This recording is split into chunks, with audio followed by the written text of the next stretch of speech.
Laughter echoed through the aircraft hangar as Captain Garrett Stone pointed at the woman mopping the floor. "Hey, you!" His voice dripped with contempt. "Think you could fire up that A-10 Thunderbolt?" The young pilots around him howled, phones already out to capture what promised to be humiliating content. Diana Harper, 45, in a faded cleaning uniform, slowly stood upright. Her steel blue eyes showed no fear, no anger, only calm recognition. "Yes, sir." Stone's smirk grew wider. He had no idea that in 20 minutes, the deafening roar of twin TF-34 engines would rattle every window on base. What he didn't know? The woman holding that cleaning rag had a past that would obliterate everything he thought he understood about rank, respect, and consequences. But Stone was about to learn the hardest lesson of his career, and it would cost him everything. Quick pause before we continue. If you're watching this from somewhere in the world right now, let me know in the comments. I read every single one. And if you're enjoying stories like this, make sure to hit subscribe and turn on the notification bell because tomorrow's episode, it goes even deeper than this. The morning sunlight poured through the enormous hangar doors at Davis Mountain Air Force Base, creating elongated shadows across the immaculate concrete. The heavy scent of aviation, fuel, and hydraulic fluid mingled with the sharp odor of industrial cleaning chemicals. Diana had been employed here for 3 months, virtually invisible to the flight crews who passed through daily. Her gray utility cart, loaded with cleaning supplies and equipment, remained parked near the maintenance area where she'd been scrubbing oil stains.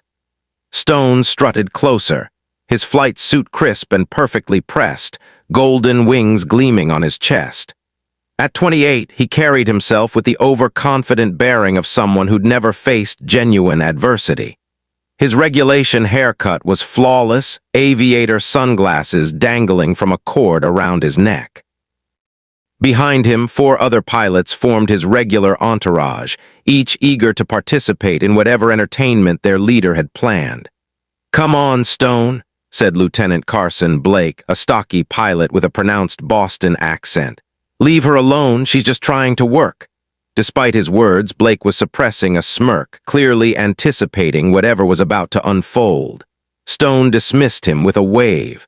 "This is educational. Everyone should understand how these aircraft operate right." He gestured dramatically toward the 10 Thunderbolt II sitting in the hangar's center like a dormant predator.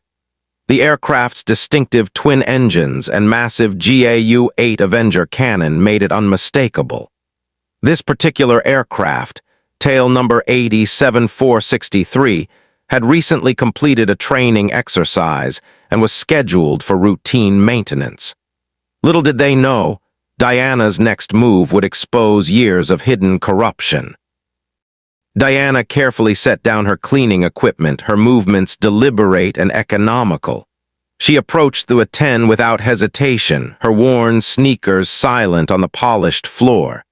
The pilots watched, expecting her to falter, to admit ignorance, to provide the entertainment they sought. "This ought to be good," muttered Lieutenant Derek Hayes, extracting his phone to record. "She probably doesn't know which end is the nose." Technical Sergeant Mitchell Foster glanced up from his maintenance checklist at a nearby workstation. A veteran with 15 years of experience maintaining A-10s, he had weathered features and calloused hands that testified to countless hours of mechanical work.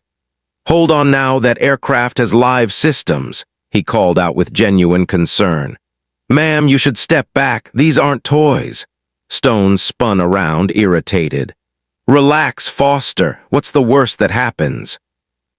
"She pushes some buttons and nothing works. She's not actually going to start anything." He turned back to Diana with a condescending smile. "Don't worry about him, sweetheart. Just give it your best shot." Diana paused at the aircraft's nose, her eyes traveling along its length with what appeared to be casual interest. But Foster, observing more carefully than the others, noticed something unusual about her inspection. Most civilians examined military aircraft with a mixture of wonder and confusion. This woman was assessing the A-10 with the systematic precision of someone conducting a pre-flight check. What Foster was about to witness would haunt him for weeks. Captain Warren Grant, the flight commander, emerged from the squadron operations office, drawn by the commotion. A serious man in his mid-30s with prematurely gray hair, Grant maintained a reputation for strict discipline. He surveyed the scene with mounting disapproval. "What's happening here, Stone?"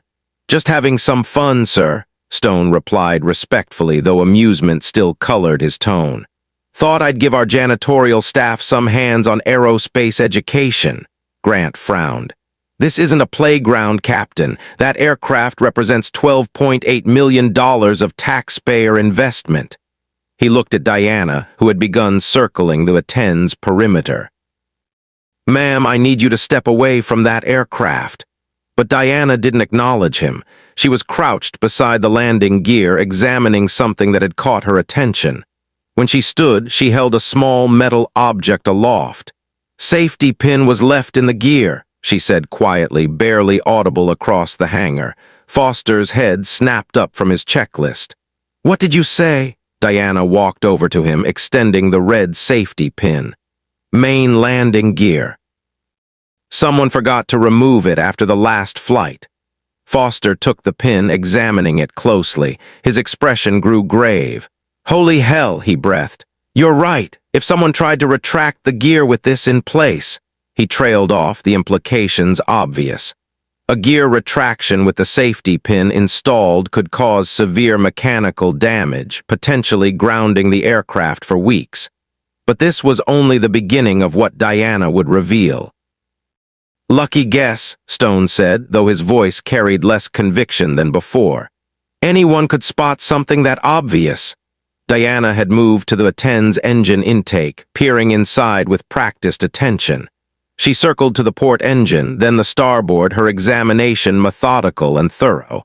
The pilots watched with growing curiosity as she completed what appeared to be a standard foreign object debris inspection. "Ma'am," Grant called again, his voice sharper.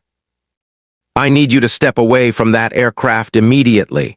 Diana straightened and faced the group of officers. "External inspection complete, sir. No foreign object debris detected. Aircraft appears ready for engine start." Her tone was calm, professional, almost military. The hangar fell silent except for the distant hum of ventilation systems and occasional tool sounds from other work areas.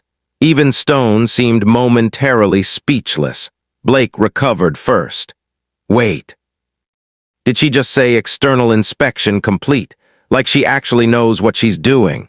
"Of course not," Stone snapped, uncertainty creeping into his voice. "She's just repeating phrases she's overheard, right?" He looked around at his fellow pilots, seeking confirmation that didn't come. Diana had opened an access panel on the A-10's fuselage and was examining something inside. Her movements were confident and purposeful. Foster found himself walking over to see what had captured her attention. "Hydraulic fluid levels on the utility system," Diana observed, pointing to a specific gauge. "Within limits, but should be checked before next flight." Foster stared at the gauge, then at Diana.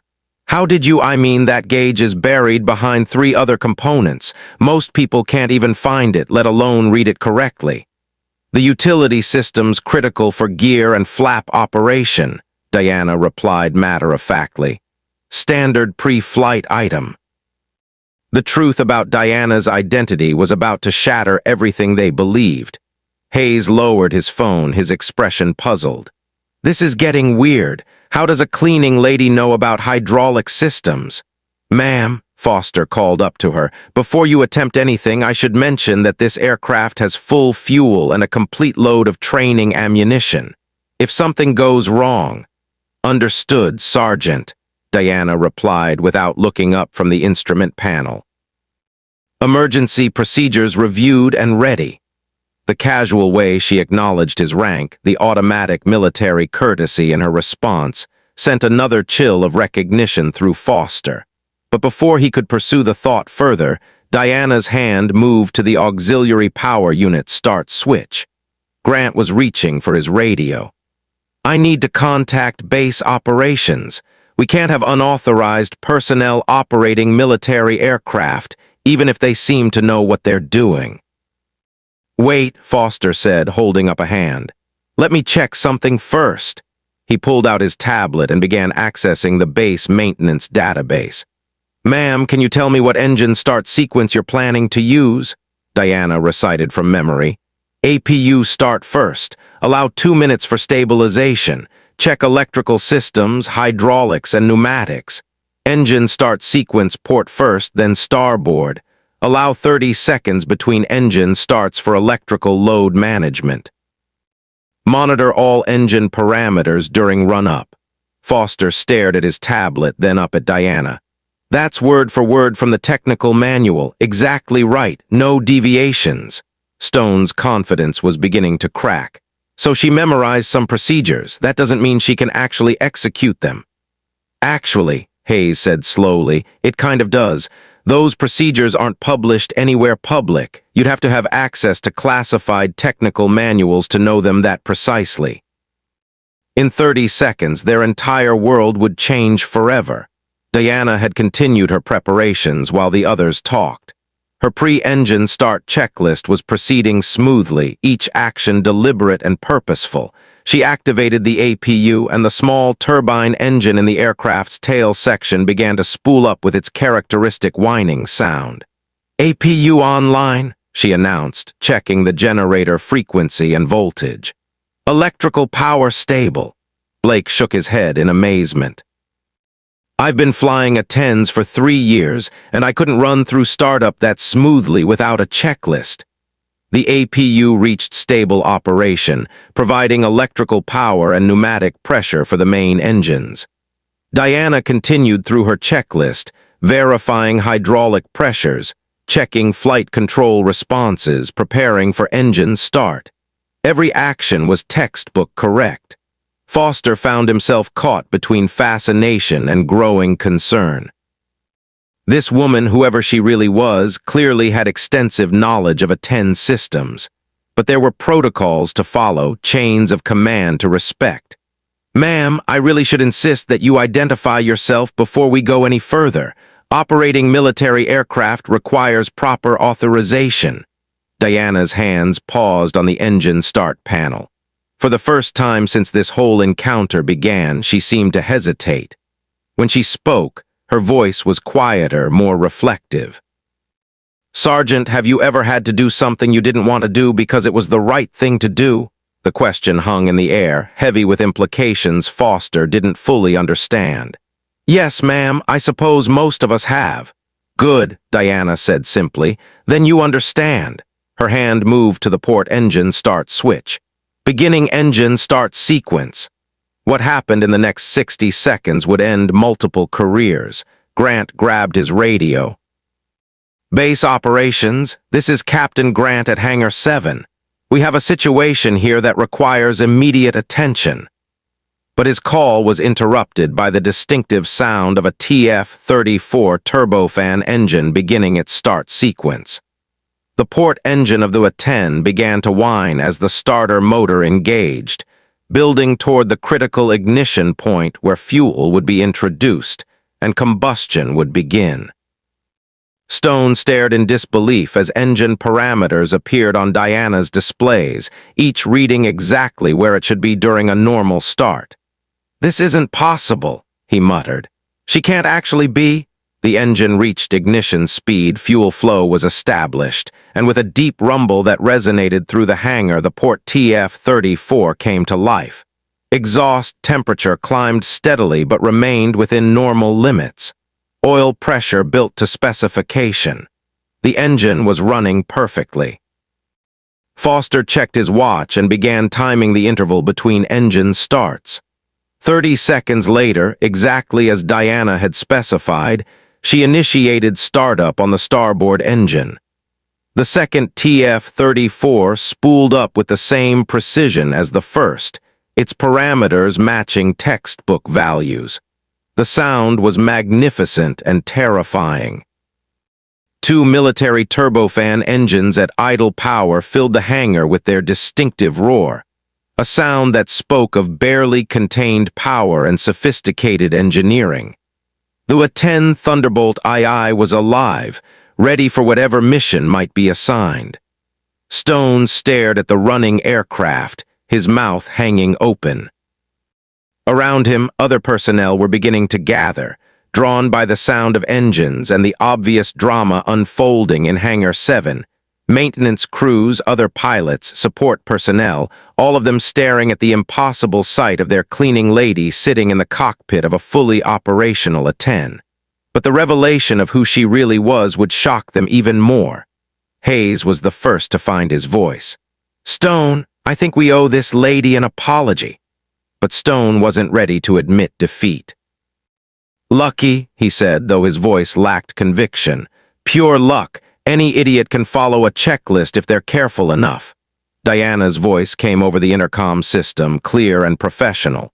"Ground control, this is Warthog 0463 requesting taxi clearance for maintenance run." The radio response came immediately.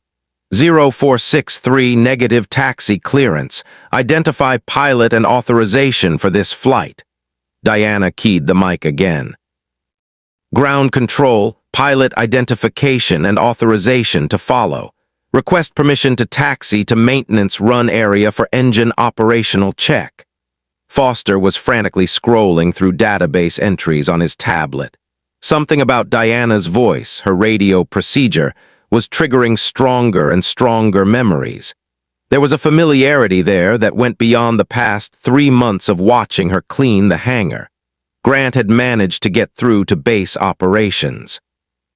"Sir, we have an unauthorized engine start in Hangar 7. The individual appears to have extensive knowledge of A-10 systems, but we haven't been able to verify their credentials." The response from base operations was immediate and concerned. "Captain Grant, shut down those engines immediately. We're dispatching security forces and the officer of the day." The truth was about to explode in ways none of them could imagine. But even as Grant received those instructions, Diana was demonstrating that her knowledge extended far beyond simple engine starts. She began running through post-start checks with the systematic thoroughness of an experienced pilot. Flight controls moved through their full range of motion. Hydraulic pressures were verified. Electrical systems were tested and confirmed operational. "She's doing a complete operational check," Blake observed, his voice filled with awe. "I mean complete, everything by the book." Stone watched in growing dismay as Diana continued to demonstrate capabilities that no cleaning lady should possess. But he wasn't ready to give up yet. "Fine, so she knows some procedures. That doesn't mean she can actually fly the thing."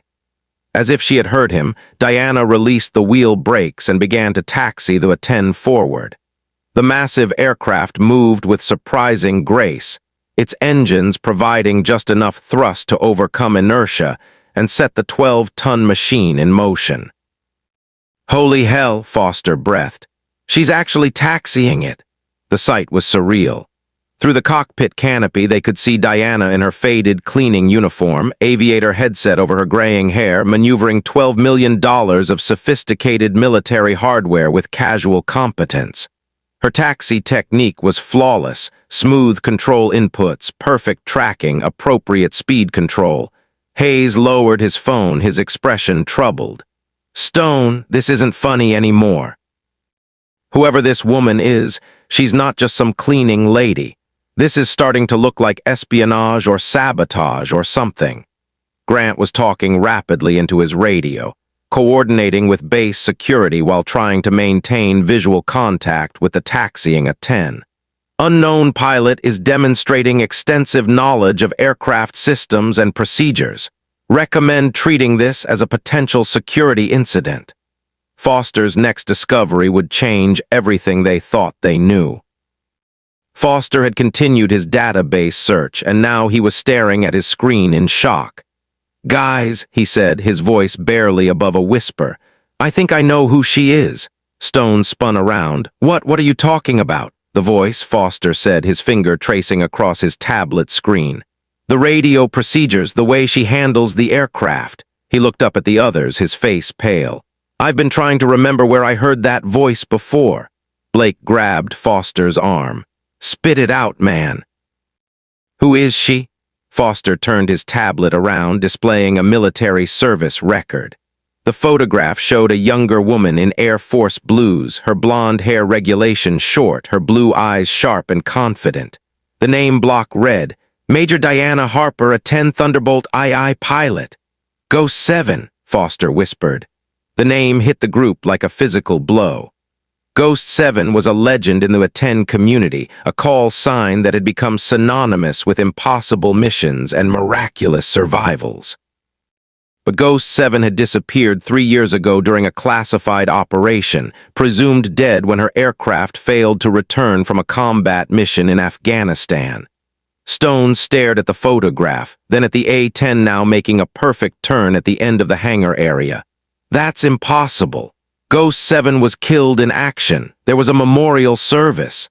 "Maybe," Foster said quietly, "that's what they wanted everyone to think." The implications were staggering, and they were about to get much worse. The implications were staggering. If Diana Harper really was Ghost 7, if she was alive and working as a cleaning lady on this very base, then there were layers to this situation that none of them had begun to understand. Grant had overheard enough of the conversation to realize the magnitude of what they were dealing with. "All units, stand down on security forces response," he said into his radio. "We may have a friendly personnel issue here, not a security threat." But his efforts at de-escalation came too late. 3 Air Force Security Forces vehicles were already racing across the flight line toward their location, their blue lights flashing. Behind them came a black sedan that could only belong to senior command staff. Diana, apparently oblivious to the approaching vehicles, had completed her taxi circuit and was returning to the hangar area. Her engine shutdown procedure was as flawless as everything else she had done, each step executed with textbook precision. The TF-34 engines wound down with gradually decreasing whines, their exhaust temperatures falling steadily until they reached acceptable limits for shutdown. As the engines spooled down to silence, the hangar seemed unnaturally quiet. The small crowd of personnel who had gathered to watch the unprecedented event stood in stunned silence, trying to process what they had witnessed. Diana completed her post-shutdown checklist, secured the cockpit, and began to climb down from the aircraft.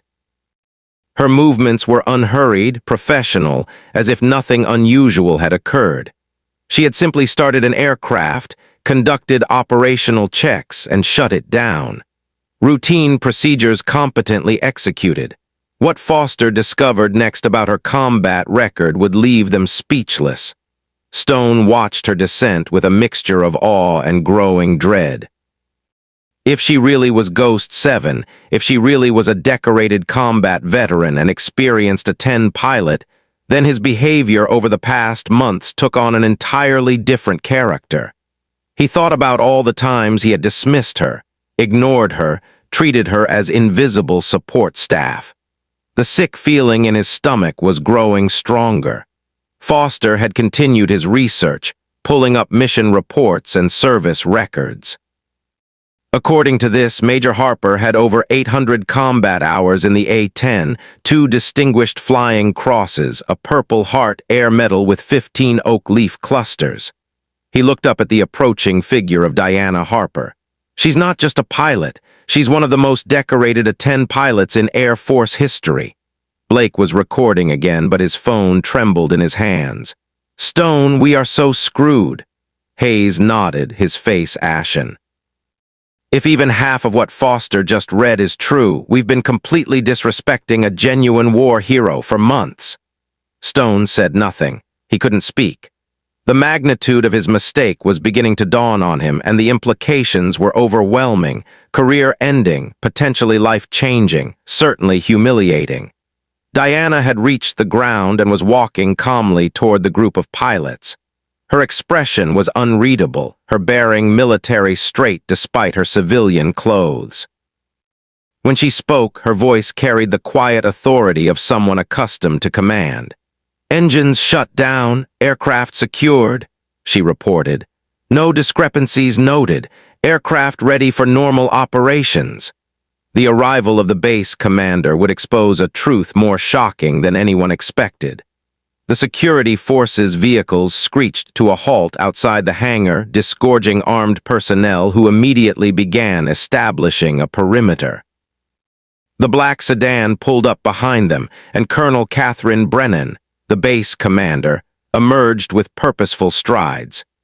Colonel Brennan was a formidable woman in her late 40s with steel-gray hair, and the bearing of someone who had climbed to senior rank through competence and determination.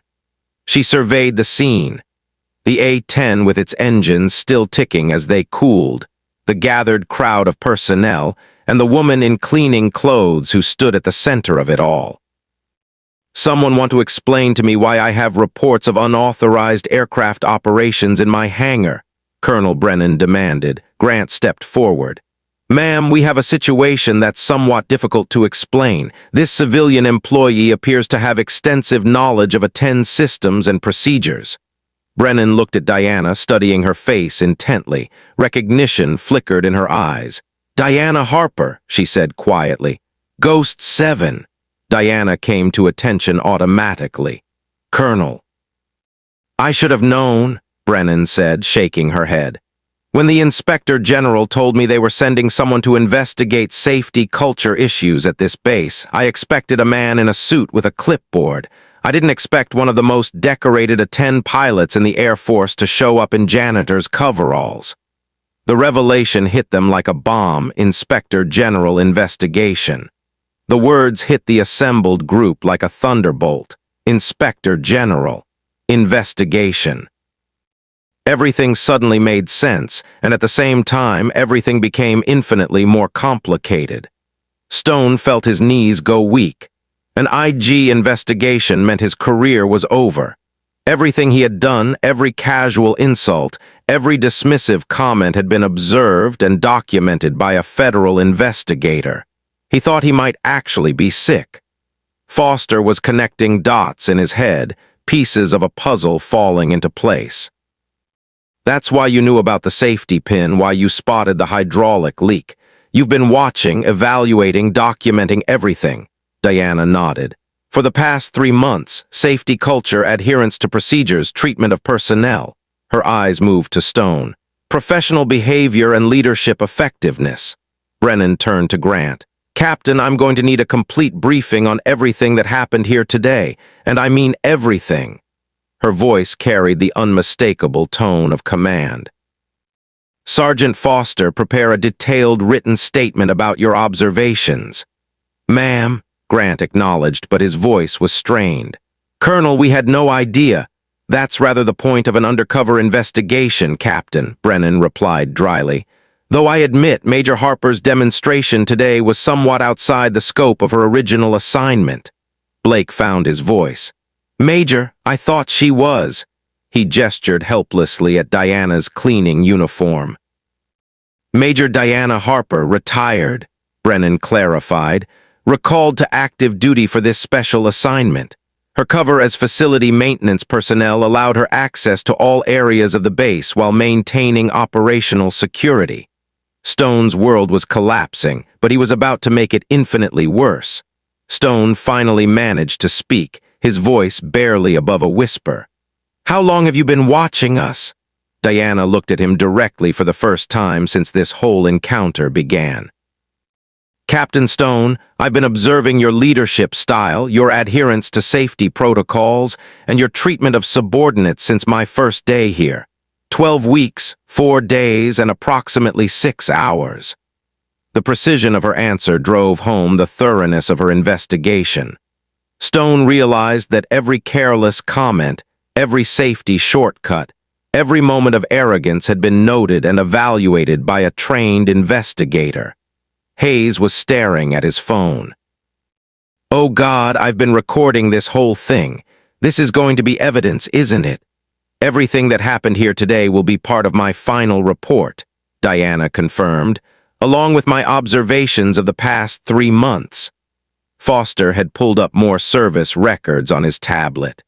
Major, according to this, you were involved in Operation Iron Thunder, the rescue mission that saved 200 civilians from Taliban forces.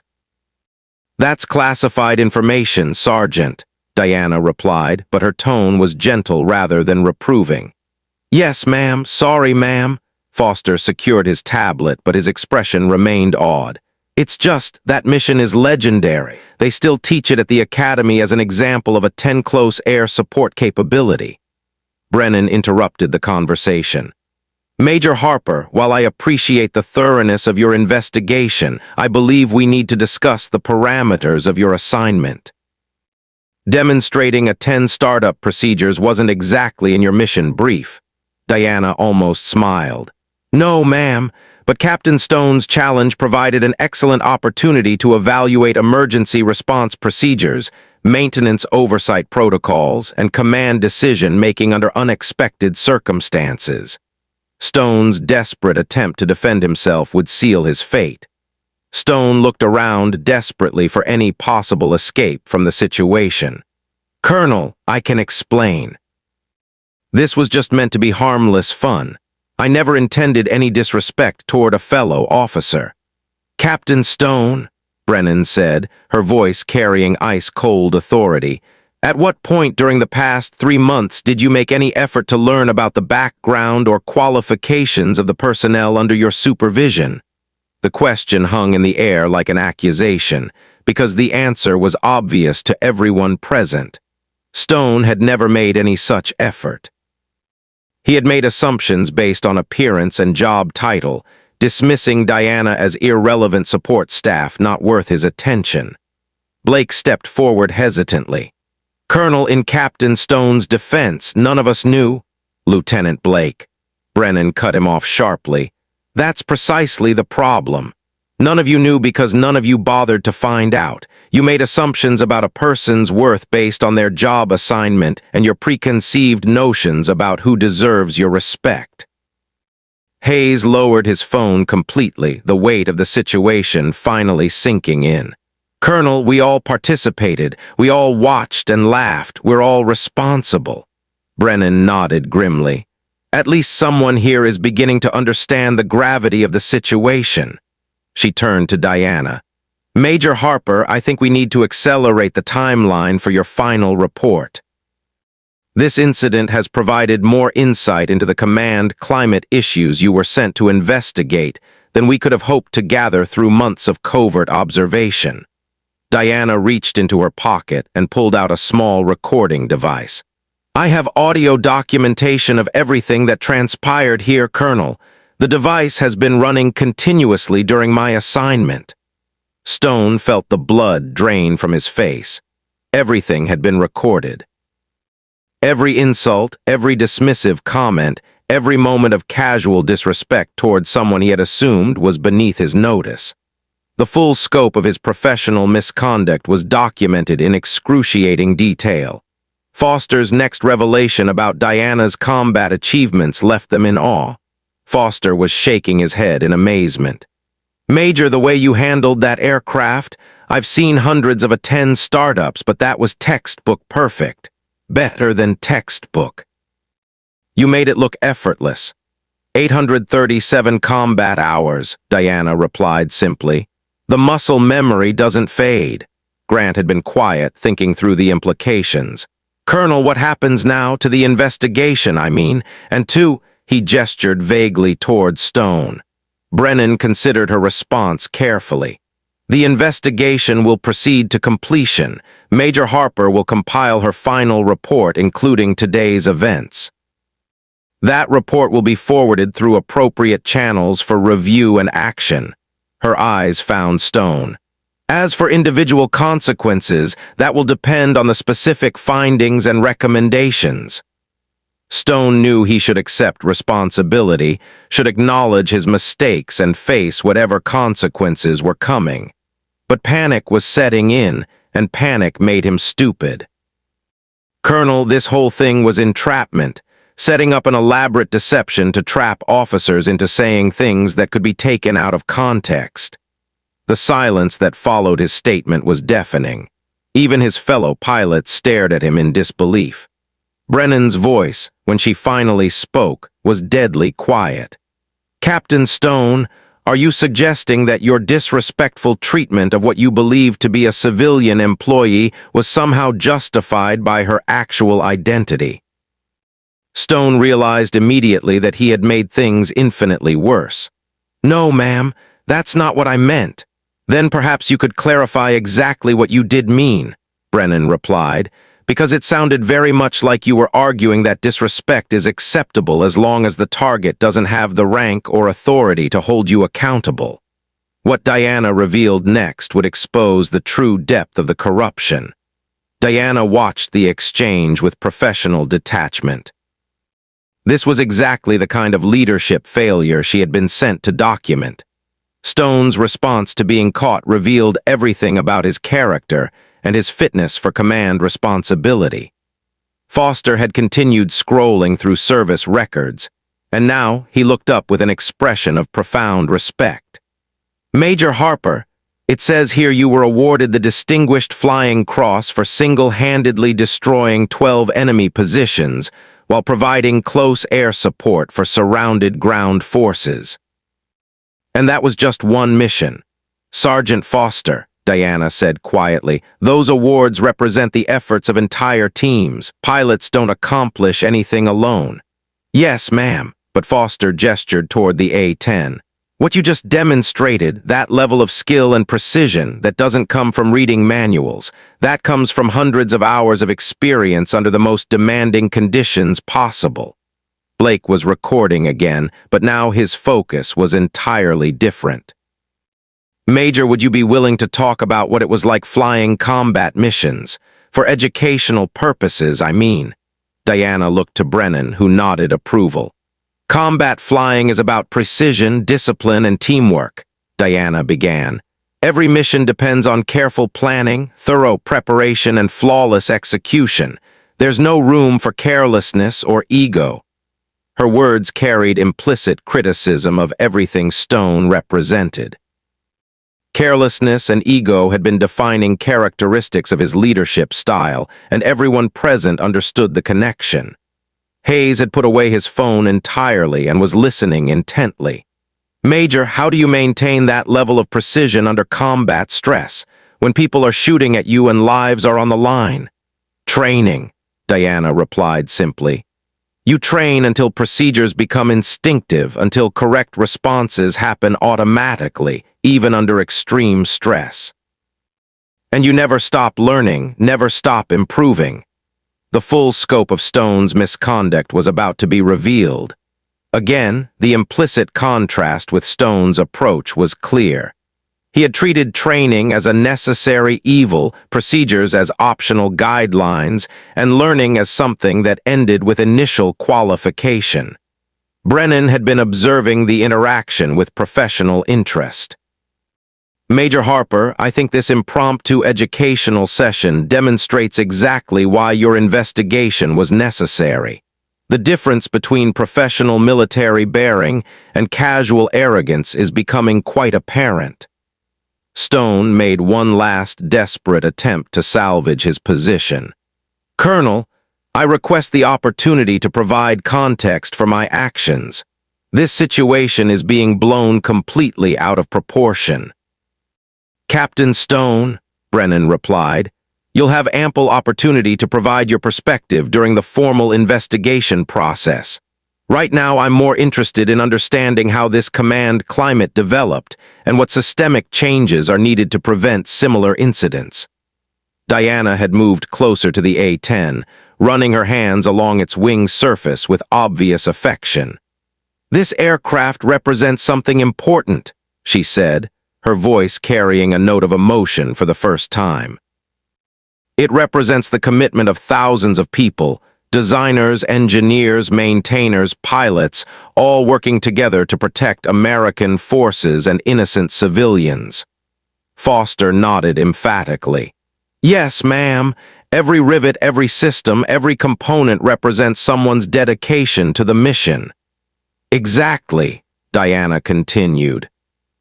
When we treat any part of this organization with disrespect, when we fail to recognize the value of every person's contribution, we diminish the entire enterprise. The lesson was clear, and it was devastating. Stone's treatment of Diana hadn't just been personal rudeness. It had been a fundamental betrayal of military values and professional responsibility. Blake's confession would open the floodgates. Blake was struggling with his own guilt. "Major, we all failed here." "Not just Captain Stone, all of us. We should have stopped this before it started." "Lieutenant Blake," Diana replied, "recognizing failure is the first step toward improvement. The military depends on people who can acknowledge mistakes and learn from them." Brennan checked her watch. "Major Harper, I think we need to move this discussion to a more appropriate venue. We have formal procedures to follow, and I suspect this incident is going to generate considerable interest at higher levels of command." Diana nodded. "Yes, ma'am. I'll need to compile additional documentation about today's events and integrate them into my overall assessment." Stone watched helplessly as his career crumbled around him. Everything he had worked for, all his ambitions and plans, were dissolving in the face of his own arrogance and stupidity. The worst part was that he had no one to blame but himself. Hayes approached Diana hesitantly. "Major, I know this is probably inappropriate, but could I ask you something about the combat missions?" Diana looked to Brennan again, receiving another nod of approval. "What would you like to know, Lieutenant? How do you carry that responsibility, knowing that people's lives depend on your decisions and actions?" The question was sincere, and Diana's response was thoughtful. "You remember that it's not about you. It's about the people you're sworn to protect and the mission you're trained to accomplish. Personal ego has no place in that equation." The contrast with Stone's ego-driven leadership style couldn't have been more stark. His fellow pilots were beginning to understand just how far their attitudes and behaviors had drifted from professional military standards. Captain Grant's role in enabling the toxic culture was about to be exposed. Foster had secured his tablet and was preparing to return to his maintenance duties. "Major, will you be continuing your assignment here?" "Now that your cover is blown, I mean." Diana looked at Brennan. "That decision is above my pay grade, Sergeant." Brennan considered the question. "I think Major Harper's investigation has gathered sufficient data for analysis and recommendations. The events of today have provided a rather comprehensive case study in command climate issues." The implication was clear. Diana's undercover assignment was complete, and the real work, formal investigation, documentation, and corrective action, was about to begin. Stone made one final attempt to minimize the damage. "Colonel, I want to formally apologize to Major Harper for my inappropriate behavior. I understand now that my actions were unprofessional and disrespectful." Diana studied him for a moment before responding. "Captain Stone, apologies are meaningful when they reflect genuine understanding and commitment to change. Time will tell whether your understanding is genuine or merely convenient." The response was devastating in its quiet professionalism. Diana wasn't rejecting his apology outright, but she was making clear that words alone weren't sufficient to address the depth of his professional failure. Brennan had heard enough. "Gentlemen, I want all of you to report to my office at 0800 tomorrow morning. We're going to have a very thorough discussion about professional behavior, military bearing, and respect for fellow service members." Her tone left no doubt that the discussion would be uncomfortable. Blake spoke for the group. "Yes, ma'am, we'll be there." "Major Harper," Brennan continued, "I'll need your preliminary report by 1700 hours today. We need to brief higher headquarters on this situation as soon as possible." "Understood, Colonel," Diana replied. "The report will be complete and ready for your review." Foster's personal question would reveal Diana's true motivation. As the group began to disperse, Foster lingered behind. "Major, can I ask you something personal?" Diana nodded. "Why did you take this assignment? I mean, you could have stayed retired, enjoyed civilian life. Why come back to deal with situations like this? Diana looked at the 10 one more time, her expression thoughtful. Because the military matters, Sergeant. Because the values we're supposed to represent, honor, courage, commitment, they're worth defending, even when that means confronting uncomfortable truths about ourselves. Foster nodded slowly. Yes, ma'am, I understand. I hope you do, Diana replied, because you're going to be part of making things better, all of you are. The hangar was quieting down as personnel returned to their normal duties. The drama was over, but the consequences were just beginning. Stone stood alone, watching Diana walk away, finally understanding the magnitude of what he had lost through his own arrogance and disrespect. Hayes approached him hesitantly. Stone, we need to talk about what happened here, about what we're going to do going forward. Stone nodded numbly. There would be many conversations in the days to come, with investigators, with commanders, with his fellow officers. But the most important conversation would be the one he had with himself, examining how he had become the kind of leader who could treat a decorated war hero with casual disrespect simply because of her job assignment. Blake joined them, his expression serious. This changes everything, doesn't it? Not just for Stone, but for all of us. Yeah, Hayes agreed. We can't go back to the way things were, not after this. Stone finally found his voice. No, he said quietly. We can't. And we shouldn't. The investigation was about to expand in ways no one could have predicted.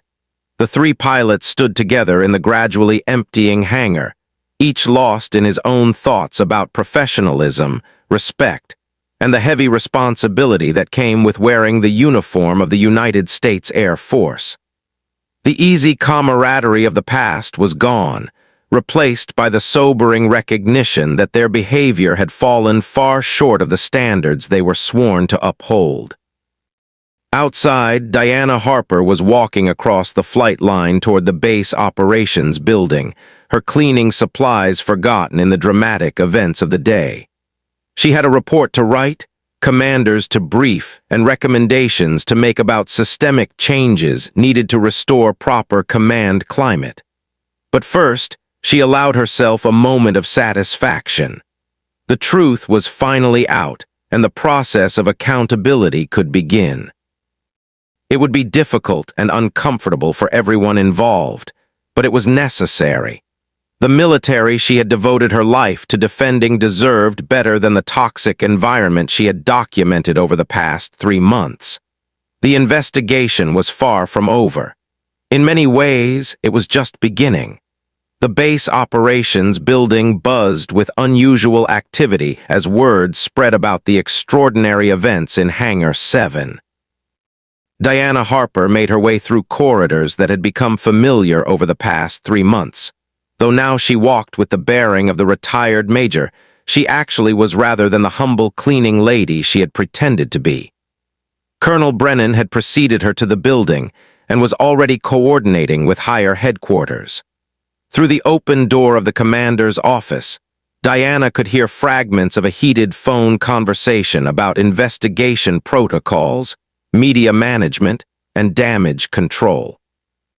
Sir, I understand the sensitivity of the situation, Brennan was saying into her secure phone. But the investigation was authorized at the highest levels. Major Harper was operating under direct orders from the Inspector General's office. Diana settled into a small conference room with her laptop and the recording equipment she had carried for the past 12 weeks. The weight of documentation was substantial.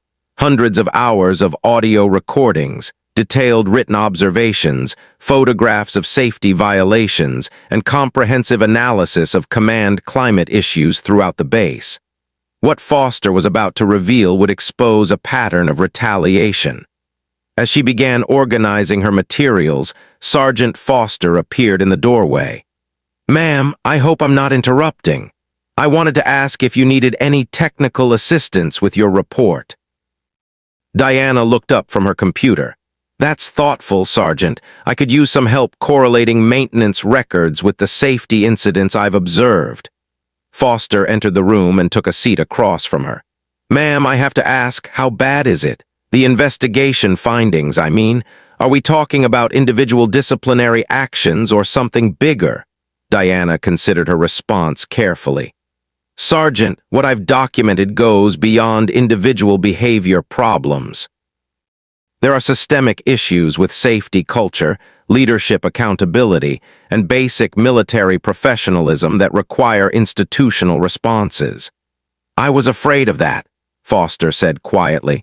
I've seen things over the past year that bothered me, but I didn't feel like I could speak up. Captain Stone has a way of making people who raise concerns disappear into undesirable assignments. Diana's fingers paused over her keyboard. Can you document specific instances of that retaliation? Yes, ma'am. Staff Sergeant Tyler Brooks raised questions about maintenance shortcuts last spring. Next thing you know, he's reassigned to night shift inventory duty. Airman Jessica Palmer reported a safety violation by one of Stone's friends. She ended up on permanent latrine cleaning detail. Diana was already creating a new file on her laptop. I need you to provide detailed written statements about those incidents with specific dates and witnesses if possible. Absolutely, ma'am. There are probably 8 or 10 people who could provide similar information if they knew it was safe to come forward. It will be safe, Diana assured him. That's the point of this investigation, to create an environment where people can report problems without fear of retaliation. The scope of the investigation was about to explode. Foster nodded, but his expression remained troubled. Ma'am, what happens to the good people who got caught up in this mess? I mean Lieutenant Blake and Lieutenant Hayes. They're not bad officers. They just got swept along by Stone's toxic leadership style. Diana had been considering the same question. That's part of what my report will address, the difference between leaders who create toxic environments and followers who enable them versus those who simply lack the courage or knowledge to resist. And which category do I fall into? Foster asked quietly. Diana studied the maintenance sergeant's weathered face. Based on what I've observed, you fall into the category of good people trying to do their jobs under difficult circumstances. But that's for the formal review board to determine. Before Foster could respond, Colonel Brennan entered the conference room with a stack of files and a grim expression. Major Harper, I've just finished briefing General Anderson at Air Combat Command Headquarters. He's very interested in your preliminary findings. I imagine he would be, Diana replied. How interested? Interested enough to authorize a full command climate investigation, retroactive review of all disciplinary actions taken in the past 18 months, and immediate implementation of corrective measures. Brennan set down the files. He's also interested enough to personally review your final report before it goes to the Inspector General. Foster stood to leave. I should get back to my duties, Colonel. Actually, Sergeant, stay, Brennan said. You're going to be part of the solution going forward. Major Harper tells me you've been documenting some concerning patterns of behavior. Yes, ma'am. I've been keeping informal notes about things that didn't seem right. Brennan nodded approvingly. Good. That kind of attention to detail is exactly what we need more of around here. The audio evidence was about to shock even the colonel. Diana opened one of her audio files and adjusted the volume for the others to hear. The sound of Captain Stone's voice filled the room. Hey, cleaning lady, you see that a 10 Thunderbolt over there? I bet you could fire it up real easy.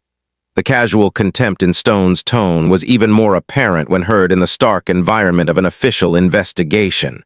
Brennan shook her head in disgust. How many similar recordings do you have? Brennan asked. Approximately 43 hours of direct interactions with Captain Stone and his immediate subordinates, Diana replied. An additional 87 hours of general observations about command climate and safety culture. Foster whistled softly. That's a lot of evidence. It's a comprehensive documentation of systemic problems, Diana corrected. The individual incidents are symptoms of deeper issues with leadership accountability and professional standards.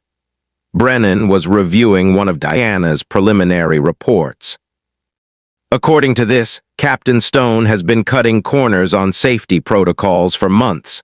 Abbreviated briefings, skipped checklist items, pressure on maintenance personnel to overlook discrepancies. That's correct, Diana confirmed. I've documented 17 separate instances of safety protocol violations, 12 examples of inappropriate pressure on subordinates, and numerous examples of unprofessional conduct. And his fellow pilots went along with this behavior. Diana pulled up another audio file. Some more than others, Lieutenant Blake showed signs of discomfort with Stone's leadership style but lacked the courage to challenge it directly. Lieutenant Hayes seemed to genuinely admire Stone's cavalier approach. The enlisted personnel were clearly intimidated. Captain Grant's complicity was about to be exposed. Brennan made notes as Diana spoke. What about Captain Grant? As flight commander, he should have been providing oversight. Captain Grant was aware of some problems but failed to take decisive action. He preferred to avoid confrontation rather than address leadership deficiencies. Diana scrolled through her files. I have recordings of 3 separate conversations where Grant acknowledged concerns about Stone's behavior but decided not to pursue formal corrective action. Foster had been listening with growing amazement. Ma'am, you recorded everything? I mean literally everything. Diana nodded. The recording device was voice-activated and had a 72-hour battery life. I downloaded and archived all audio every evening. Brennan was now fully engaged with the investigation materials. Major Harper, based on what you've documented here, we're looking at multiple violations of the Uniform Code of Military Justice, serious safety infractions, and a complete breakdown of command authority. That's my assessment as well, Diana agreed. The question now is how to implement corrective measures without destroying unit morale and operational capability. What do you recommend? Diana had been preparing for this question throughout her assignment. Immediate relief of Captain Stone from flight status and leadership positions. Comprehensive retraining for all pilots on safety protocols and professional behavior. Enhanced oversight from wing-level command. And most importantly, protection for personnel who come forward with information about past incidents. Foster raised his hand tentatively. Ma'am, what about the maintenance side? We've been pressured to sign off on aircraft that weren't properly inspected. Diana opened another file. I've documented that pattern as well, pressure from flight crews to expedite maintenance, shortcuts in inspection procedures, intimidation of maintenance personnel who raised concerns. Brennan's expression grew darker. How widespread is this problem? Systemic, Diana replied without hesitation.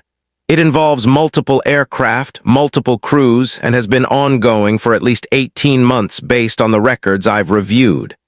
They were about to discover just how close they'd come to catastrophe. The magnitude of the investigation was becoming clear. This wasn't just about Captain Stone's inappropriate behavior toward a cleaning lady. This was about fundamental failures of military discipline, safety culture, and leadership accountability that threatened the operational readiness and safety of the entire unit. Brennan stood and walked to the window, staring out at the flight line where attends sat in their parking spots, looking peaceful and ready for whatever missions might be assigned. Major Harper, in your professional opinion, how close did we come to a serious accident or loss of life? Diana considered the question carefully. Based on the safety violations I've documented, I would estimate that a serious incident was not only possible but probable within the next 6 to 12 months. The combination of inadequate maintenance oversight, abbreviated safety procedures, and poor crew coordination creates multiple opportunities for catastrophic failure. Foster nodded grimly. We had 3 hard landings in the past month that probably should have been investigated more thoroughly, but Captain Stone insisted they were just aggressive pilot technique. Hard landings that weren't properly investigated, Brennan repeated, making notes. What else? 2 instances of pilots taking off with incomplete pre-flight inspections, Diana continued. 1 case of an aircraft being cleared for flight with a known hydraulic leak. Multiple examples of crew coordination failures that went unaddressed. The litany of safety failures was staggering. Brennan was beginning to understand why General Anderson had reacted so strongly to the preliminary briefing. The potential for catastrophic loss of aircraft and crew had been very real. Captain Grant's confrontation would reveal the depth of his failures. A knock on the conference room door interrupted their discussion. Captain Grant entered, his face pale and his bearing noticeably more humble than it had been in the hangar. "Colonel Brennan, you requested to see me." "Captain Grant, sit down. We need to discuss your role in the command climate issues that Major Harper has documented." Grant took a seat, his eyes darting nervously between Brennan and Diana. "Ma'am, I want to emphasize that I had no knowledge of Major Harper's true identity or mission." "That's not what we're discussing," Brennan replied sharply. "We're discussing your knowledge of safety violations, inappropriate behavior by subordinate officers, and your failure to take corrective action." Diana consulted her notes. "Captain Grant, do you recall a conversation with Staff Sergeant Jessica Palmer on March 15th regarding concerns about maintenance procedures?" Grant shifted uncomfortably. "I may have spoken with Staff Sergeant Palmer about various issues." Diana played an audio file. Grant's voice filled the room. "Palmer, I understand your concerns, but Captain Stone is an experienced pilot. He knows what he's doing. I don't want to create unnecessary friction over minor procedural issues." The recording was damning. Grant had not only been aware of problems, but had actively discouraged subordinates from pursuing legitimate safety concerns. Brennan leaned back in her chair. "Captain Grant, explain to me how you justify describing safety violations as minor procedural issues." Grant struggled for a response. "Colonel, I was trying to maintain unit cohesion. I thought I could address the issues through informal counseling rather than formal disciplinary action." "And how did that work out?" Brennan asked dryly. "Obviously not well," Grant admitted. The full extent of Grant's enabling behavior was about to be revealed. Diana had pulled up additional documentation.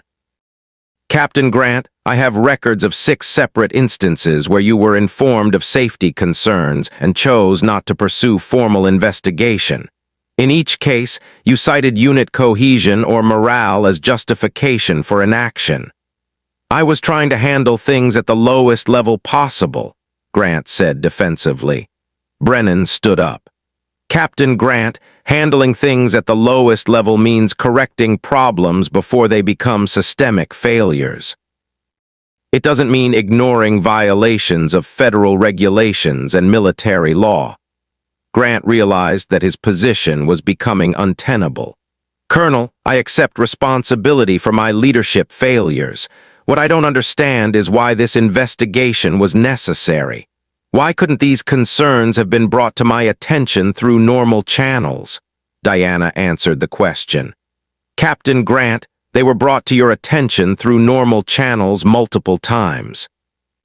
Your consistent response was to discourage further action and protect Captain Stone from consequences."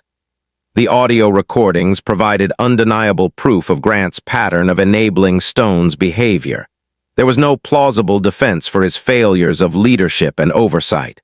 Brennan checked her watch. "Captain Grant, you're relieved of your duties as flight commander effective immediately. Report to Colonel Patterson in personnel for reassignment pending completion of this investigation." Grant stood slowly, the weight of his professional failure evident in his posture. "Yes, ma'am." After Grant left, Brennan turned back to Diana and Foster. "How many other officers are we talking about? I need to know the scope of leadership changes that are going to be necessary." Diana consulted her comprehensive notes. "Based on my observations, Captain Stone and Captain Grant require immediate relief from current duties." Lieutenant Blake shows potential for rehabilitation with proper mentoring and training. Lieutenant Hayes requires significant counseling and close supervision. The enlisted personnel are primarily victims of poor leadership rather than perpetrators of misconduct. Foster agreed with Diana's assessment. Ma'am, most of the maintenance crew are good people who were intimidated into cutting corners. Once they know it's safe to follow proper procedures, I think you'll see immediate improvement. What about flight operations? Can this unit continue its mission while we implement corrective measures? The answer to that question would determine the future of the entire squadron. Diana had anticipated this question. Colonel, with proper leadership and restored emphasis on safety procedures, this unit can not only continue its mission, but perform at a higher level than it has in the past 18 months. Brennan was reviewing organizational charts and personnel files. I'm going to need recommendations for interim leadership positions. Who do you suggest for acting flight commander? Lieutenant Colonel Marcus Patterson from the wing staff has a 10 experience and a strong reputation for safety and professionalism, Diana suggested. Major Elena Santos from the training squadron could serve as operations officer. Foster added his perspective. Ma'am, from the maintenance side, Master Sergeant Robert Williams has been trying to maintain proper standards despite the pressure from flight crews. He'd be an excellent choice for maintenance supervision. Brennan made notes about personnel recommendations. Major Harper, I want you to expedite your final report. Based on what I've seen so far, we need to brief higher headquarters within 48 hours and begin implementing changes immediately. Understood, Colonel. I can have a comprehensive final report ready by tomorrow evening. Foster looked between the two officers.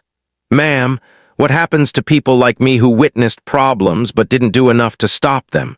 Brennan considered the question. Sergeant Foster, the investigation will evaluate everyone's actions within the context of the command climate that existed. People who were intimidated into silence will be treated differently from those who actively enabled misconduct. Diana added her perspective. Sergeant Foster, your willingness to provide information now and your obvious commitment to proper procedures suggests that you're part of the solution rather than part of the problem. Thank you, ma'am. I just want to do my job properly and keep people safe. That's exactly the attitude we need more of, Brennan replied. General Anderson's call would change the scope of everything. A secure phone in the conference room began ringing. Brennan answered it with crisp military bearing. Colonel Brennan. Diana could hear only one side of the conversation, but Brennan's expression grew increasingly serious as she listened. Yes, sir. Major Harper is here now. Yes, sir. We have comprehensive documentation. Understood, sir. We'll be ready. Brennan hung up the phone and turned to Diana. General Anderson is flying here personally tomorrow morning to review your findings. He's bringing a team from the Inspector General's office and representatives from Air Combat Command Headquarters. Diana nodded. I'll ensure all documentation is properly organized and ready for their review. There's more, Brennan continued. General Anderson has authorized immediate implementation of corrective measures. We don't need to wait for the completion of formal investigations to begin making changes. Foster looked confused. What kind of changes, ma'am? Brennan consulted notes from her phone conversation. Immediate safety, stand down for all flight operations pending comprehensive review of procedures. Mandatory retraining for all pilots and maintenance personnel. Independent oversight of all safety-critical operations. And formal protection for any personnel who come forward with information about past incidents. Diana was impressed by the speed and scope of the response. That's exactly what's needed, Colonel. Swift, decisive action to restore proper military standards. The question now, Brennan said, is implementation. How do we make these changes without destroying unit morale and operational capability? Diana's implementation strategy would transform military culture. Diana had given considerable thought to this challenge. Colonel, the key is transparency and accountability. People need to understand why changes are necessary, and they need to see that everyone is being held to the same standards. Foster agreed. Ma'am, most of us want to do the right thing. We just need clear guidance and protection from retaliation. Brennan was taking notes as they spoke. Major Harper, I want you to develop specific recommendations for implementation procedures. How do we communicate these changes to the unit? How do we ensure compliance? How do we measure progress? I'll include those recommendations in my final report, Diana promised. But the most important element is leadership commitment. People need to see that command is serious about these changes and that there will be real consequences for violations. Foster raised another concern. Ma'am, what about the maintenance equipment we've been using? Some of it's been modified or used in ways that might not be strictly in accordance with technical manuals. Diana opened another file on her laptop. I've documented those issues as well. We'll need a comprehensive review of all maintenance procedures and equipment to ensure compliance with regulations. Brennan shook her head. The scope of this investigation just keeps expanding. How did we allow things to deteriorate this badly? Diana had analyzed this question throughout her assignment. Colonel, it's a gradual process. Small compromises lead to bigger compromises. Individual incidents get rationalized as acceptable exceptions. Over time, the exceptions become the norm and nobody speaks up because they're afraid of being labeled as troublemakers. Exactly, Foster added. The command climate becomes such that raising concerns is seen as disloyalty rather than professional responsibility. The implementation plan would reshape the entire base. Brennan stood and walked to a whiteboard in the conference room. Let's start mapping out the implementation plan. What needs to happen first? Diana joined her at the whiteboard. Immediate safety review of all aircraft and equipment. Suspension of any operations that don't meet full regulatory compliance. Comprehensive briefing for all personnel about new standards and expectations. Foster added his perspective. From the maintenance side, we need to inspect every aircraft thoroughly and document any discrepancies that were previously overlooked or minimized. Brennan began writing on the whiteboard. Timeline for implementation. Safety review within 72 hours, Diana suggested. Personnel briefings within 1 week. Comprehensive retraining program within 30 days. And long-term measures? Diana consulted her notes. Establishment of independent safety oversight, regular command climate assessments, enhanced training programs for leadership development, clear procedures for reporting safety concerns without fear of retaliation. Foster was impressed by the scope of the proposed changes. Ma'am, this is going to completely transform how we operate. That's the point, Brennan replied. The current way of operating nearly resulted in catastrophic failures. We need fundamental change, not cosmetic adjustments. Diana's laptop chimed with an incoming secure email. Colonel, I'm receiving additional guidance from the Inspector General's office. She read the message, her expression growing more serious. They want me to expand the investigation to include all 10 units at this base, not just Captain Stone's flight.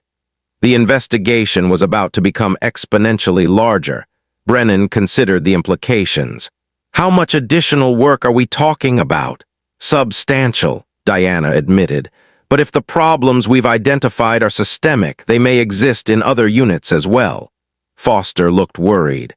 Ma'am, that could ground the entire A-10 operation here. If that's what's necessary to ensure safety and regulatory compliance, then that's what will happen, Brennan replied firmly. Operational requirements don't override safety requirements. Diana was already developing a plan for the expanded investigation. I'll need access to maintenance records, flight operations databases, and personnel files for all 10 units, plus interviews with key personnel from each squadron. You'll have whatever you need, Brennan promised. General Anderson has given this investigation the highest priority. A knock on the door interrupted their planning session. A young airman entered with a message for Colonel Brennan. "Ma'am, Captain Stone is requesting to see you. He says it's urgent." Brennan considered the request. "Where is he now?" "In the waiting area outside your office, ma'am." Brennan looked at Diana. "Any objection to hearing what he has to say?" Diana shook her head. It might provide useful insight into his mindset and willingness to accept responsibility. "Bring him here," Brennan told the airman. Stone's next words would seal his fate forever. A few minutes later, Captain Stone entered the conference room. His earlier arrogance had been replaced by obvious anxiety, and his military bearing had deteriorated noticeably. He looked haggard, as if he hadn't slept since the morning's events. "Colonel Brennan, I need to speak with you about the situation." "There are things you need to understand about the context of what happened." Brennan gestured to a chair. "Sit down, Captain Stone. You have 5 minutes." Stone sat but immediately leaned forward, his words coming in a rush. "Colonel, I want to emphasize that I had no knowledge of Major Harper's true identity or mission. If I had known she was an officer, my behavior would have been completely different." Diana and Brennan exchanged glances. Stone's statement revealed exactly the kind of thinking that had created the problem in the first place. Brennan leaned back in her chair. "Captain Stone, explain to me why your behavior should depend on someone's rank or military status." Stone realized he had made a mistake but pressed on. "Ma'am, I was treating her the way I thought was appropriate for civilian support staff. I never intended any disrespect toward a fellow officer." Diana spoke quietly. "Captain Stone, what you're describing is a fundamental misunderstanding of military professionalism. Respectful treatment shouldn't depend on rank or status. It should be universal." "But surely you understand that there are different standards for different people," Stone protested. "I mean, officers have earned respect through their training and commissioning." Foster was staring at Stone in amazement. "Sir, are you saying that enlisted personnel and civilians don't deserve basic respect?" Stone seemed genuinely confused by the question. "Of course they deserve basic respect, but not the same level of deference that we show to superior officers." Brennan had heard enough. "Captain Stone, what you're describing isn't military courtesy, it's elitist arrogance. The foundation of military professionalism is treating all people with dignity, regardless of their position in the hierarchy." Every word Stone spoke was digging his grave deeper. Diana was making notes as Stone spoke. His comments were providing additional evidence of the deeper attitude problems that had created the toxic command climate. Stone seemed to realize that his explanation wasn't helping his case. "Colonel, I'm willing to accept appropriate consequences for my actions, but I think the response to this incident is being blown completely out of proportion." "Out of proportion," Brennan repeated. "Captain Stone, you publicly humiliated someone you believed to be a vulnerable civilian employee. You encouraged others to participate in that humiliation. You treated another person as entertainment for your own amusement." "It was meant to be harmless fun," Stone insisted. "I never intended to cause real harm." Diana leaned forward. "Captain Stone, impact matters more than intent. The fact that you didn't intend to cause harm doesn't erase the harm you actually caused." Foster added his perspective. "Sir, I've watched you treat people the same way for months." This wasn't an isolated incident. This was part of a pattern. Stone's face flushed red. "Sergeant Foster, I don't think you're qualified to evaluate my leadership style." "And that attitude," Brennan said coldly, "is exactly why you're facing disciplinary action. A good leader values input from all levels of the organization." Stone seemed to finally understand that he was making things worse with every word he spoke. "Colonel, what do I need to do to salvage my career?" "I'm willing to accept counseling, additional training, whatever is necessary." Stone's attempt at damage control was too little, too late. Brennan considered the question. Captain Stone, the first step would be genuine acknowledgement of the scope of your misconduct, not just the incident with Major Harper, but the pattern of behavior that created a toxic command climate. I acknowledge that my leadership style may have been too aggressive, Stone offered hesitantly. Diana shook her head. That's not acknowledgement, Captain. That's minimization. Your behavior wasn't too aggressive. It was unprofessional, disrespectful, and potentially dangerous. Dangerous? Stone looked confused. Foster explained. Sir, when you intimidate maintenance personnel into cutting corners, when you pressure people to overlook safety discrepancies, you create conditions for accidents and equipment failures. Diana pulled up specific examples from her documentation. Captain Stone, do you remember pressuring Staff Sergeant Brooks to sign off on an aircraft with a known hydraulic leak? Stone shifted uncomfortably. That was a minor leak that was within acceptable parameters. According to the technical manual, any hydraulic leak requires investigation and repair before flight, Diana replied. There are no acceptable leaks in critical systems. Brennan was watching Stone's responses with professional interest. Captain Stone, do you understand why we can't allow officers to make independent decisions about which safety regulations to follow? I understand that safety is important, Stone said carefully. But I also understand that operational requirements sometimes require flexible interpretation of guidelines. Stone still didn't understand the gravity of his violations. Diana and Brennan exchanged another look. Stone still didn't grasp the fundamental principle that safety regulations weren't suggestions to be interpreted flexibly. Foster tried a different approach. Sir, how would you feel if you knew that your family member was flying in an aircraft that had been cleared by someone who flexibly interpreted safety requirements? The question seemed to give Stone pause. That's different.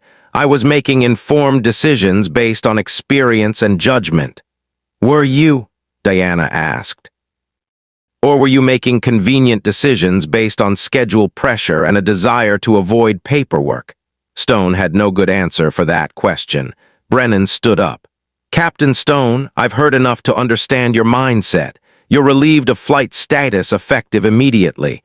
You'll report to Colonel Patterson for administrative processing and await the results of the formal investigation. Stone's face went pale. Colonel, losing flight status could end my career. Isn't there some way to handle this through counseling or additional training? Your career concerns are secondary to flight safety and unit discipline, Brennan replied. You'll have an opportunity to present your case during the formal investigation process.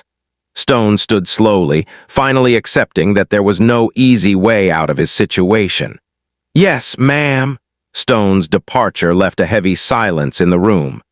After Stone left, the conference room was silent for several minutes. Foster was the first to speak. Colonel, he still doesn't get it. He still thinks this is about being too aggressive rather than being fundamentally wrong. Diana nodded. That attitude is exactly why systemic change is necessary. Individual counseling won't fix institutional problems. Brennan was making notes about the conversation. Major Harper, include Captain Stone's statements in your final report. They provide excellent insight into the mindset that created these problems. Already documented, Diana confirmed. Foster checked his watch and realized how late it had gotten. Ma'am, I should probably check on the evening shift and make sure they understand the new safety emphasis. Good thinking, Brennan agreed. And Sergeant Foster, I want you to personally brief Master Sergeant Williams on today's events. He needs to understand that he has my full support for enforcing proper procedures. Yes, ma'am, he'll be glad to hear that. After Foster left, Brennan and Diana continued working on documentation and planning. The scope of the investigation and corrective actions was massive, but both women understood the importance of thorough, methodical implementation. Major Harper, Brennan said, I want you to know that I appreciate the professionalism you've shown throughout this assignment. Going undercover for 3 months, enduring the kind of treatment you experienced, maintaining your cover while documenting everything that required remarkable dedication. Diana looked up from her laptop. Colonel, I've spent my career defending the values that Captain Stone was violating. Honor, integrity, service before self. Those aren't just words on a wall. They're supposed to guide everything we do. They are now, Brennan promised. At least in this command. The investigation was about to go nationwide. Diana's secure phone buzzed with an encrypted message. She read it quickly, her expression growing serious. Colonel, I'm receiving new guidance from the Inspector General's office. What now? Diana read from the message. They're expanding this investigation to include 10 units at 3 other bases. Preliminary reports suggest that the problems we've identified here may be widespread throughout the 10 community. Brennan sat down heavily. How widespread are we talking about? Potentially dozens of units, hundreds of aircraft, thousands of personnel. The magnitude of the problem was staggering. What had started as an investigation of one toxic officer had uncovered systemic issues that threatened the safety and effectiveness of an entire aircraft community. Brennan reached for her secure phone. I need to brief General Anderson on this development immediately. While Brennan made her call, Diana continued organizing her documentation. The investigation that had begun 3 months ago with her assignment as an undercover cleaning lady was evolving into one of the most significant command climate investigations in Air Force history. Foster returned, looking concerned. Ma'am, Master Sergeant Williams wants to meet with you tomorrow morning to discuss maintenance procedures. He says he has information about pressure from other units to expedite inspections. Diana wasn't surprised by this development. Sergeant Foster, I want you to document everything Master Sergeant Williams tells you. This investigation may be expanding beyond what any of us initially expected. Brennan finished her phone call and rejoined the conversation. General Anderson is deploying investigative teams to all 10 bases immediately. This has become a service-wide safety and discipline initiative. The potential consequences were staggering. Foster looked overwhelmed. Ma'am, are we talking about grounding the entire 10 fleet? If that's what it takes to ensure safety and restore proper discipline, then yes, Brennan replied without hesitation. Diana was already developing implementation plans for the expanded investigation. Colonel, we're going to need additional personnel, expanded authority, and significant resources to handle an investigation of this scope. You'll have whatever you need, Brennan promised. General Anderson has declared this a Priority 1 initiative. The evening was growing late, but none of them felt ready to stop working. The momentum of the investigation was building, and each new piece of information revealed additional layers of problems that needed to be addressed. Diana's phone rang with another secure call. Major Harper. The conversation was brief, but Diana's expression grew increasingly serious as she listened. Understood, sir. Yes, sir. I'll be ready. She hung up and turned to Brennan and Foster. That was General Anderson. He's arriving at 0600 tomorrow morning with a full investigative team. He wants a comprehensive briefing on all findings by 0700. Brennan checked her watch. That gives us about 8 hours to finalize everything. I'll work through the night if necessary, Diana promised. Foster stood up. Ma'am, I should coordinate with the maintenance team to prepare for the General's visit. Do you need anything else from me tonight? Just make sure that all maintenance records for the past 18 months are available for review, Diana replied. And Sergeant Foster, thank you for your help today. Your willingness to provide honest information has been crucial. Foster nodded. Ma'am, I just want to see things done right. We've got good people here who deserve better leadership. Diana's sacrifice was about to pay off. After Foster left, Brennan and Diana continued their preparation for the morning briefing. The documentation was extensive, audio recordings, written observations, safety violation reports, personnel statements, and comprehensive analysis of command climate issues. Major Harper, Brennan said, I have to ask, was this assignment as difficult as I imagine it was? Diana paused in her typing. Colonel, listening to Captain Stone and his cronies treat people with casual cruelty for 3 months was challenging, but knowing that the documentation would lead to positive change made it worthwhile. How did you maintain your cover? I can't imagine having to act subservient when you're actually a decorated combat veteran. Diana almost smiled. Colonel, I learned a long time ago that real strength doesn't require constant demonstration. Sometimes the strongest thing you can do is wait for the right moment to act. Brennan was quiet for a moment. And today was the right moment. Today was the perfect moment. Captain Stone provided a comprehensive demonstration of everything that was wrong with his leadership style in front of multiple witnesses with full audio documentation. You manipulated the situation. I provided Captain Stone with an opportunity to demonstrate his true character, Diana corrected. He chose how to respond to that opportunity. Brennan nodded slowly, and his response revealed everything we needed to know. Diana's secure email chimed with another message from higher headquarters. She read it quickly, then looked up at Brennan. Colonel, they want me to extend my assignment for an additional 6 months to oversee implementation of corrective measures. Brennan brightened. That's excellent news. Your experience and insight will be invaluable for the reform process. The offer on the table would change Diana's life forever. There's more, Diana continued reading. They're offering me a promotion to Lieutenant Colonel and assignment as the Air Force's first Director of Command Climate Assessment. Brennan was impressed. That's a significant position. You'd be responsible for preventing these kinds of problems throughout the service. Diana considered the offer. It would mean coming out of retirement permanently and taking on a completely new career field. It would also mean ensuring that future Captain Stones were identified and corrected before they could create toxic environments. It would mean ensuring that people like Sergeant Foster and Master Sergeant Williams are protected and supported when they do the right thing, Brennan pointed out.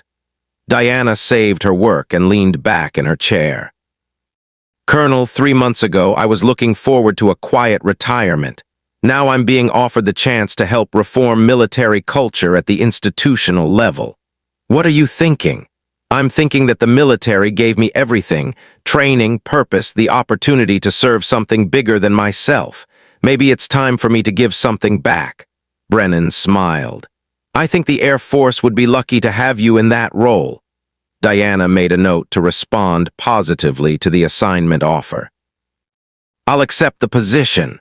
Someone needs to ensure that the changes we're implementing here become permanent fixtures throughout the service. The two women continued working through the night, preparing documentation and briefing materials for General Anderson's visit. The investigation that had begun as a simple command climate assessment had evolved into a comprehensive reform initiative with implications for the entire Air Force. General Anderson's arrival would mark the beginning of true change. As dawn approached, Diana felt a sense of satisfaction that she hadn't experienced since her combat flying days. She was once again serving a mission that mattered, protecting people who couldn't protect themselves, and working to ensure that the military's values were more than just words on a wall. General Anderson arrived precisely at 0600 with a team of investigators, safety experts, and senior officers from Air Combat Command Headquarters. Colonel Brennan and Diana met them at base operations with comprehensive briefing materials and detailed implementation plans. The briefing took 3 hours.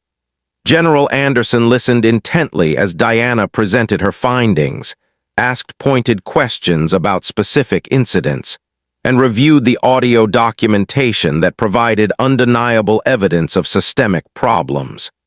When the briefing concluded, General Anderson stood and addressed the assembled team. Ladies and gentlemen, what we've heard this morning represents both a failure and an opportunity. A failure of leadership that allowed toxic behavior to flourish unchecked. An opportunity to demonstrate that the Air Force takes its values seriously and will act decisively to correct problems. He turned to Diana. Major Harper, I'm promoting you to Lieutenant Colonel effective immediately and assigning you as my personal representative for this reform initiative. You'll have whatever authority and resources you need to implement comprehensive changes. Diana stood at attention. Thank you, sir. I won't let you down. You've already proven that, General Anderson replied. Now I need you to help me prove that the Air Force is capable of meaningful change. Over the following weeks, the reform initiative expanded to include comprehensive reviews at 17 different bases. Captain Stone and 3 other officers were court-martialed for various violations of military law and regulations. Captain Grant and 6 other officers received formal letters of reprimand that effectively ended their military careers. But the most significant changes were the positive ones. New procedures were implemented for reporting safety concerns without fear of retaliation.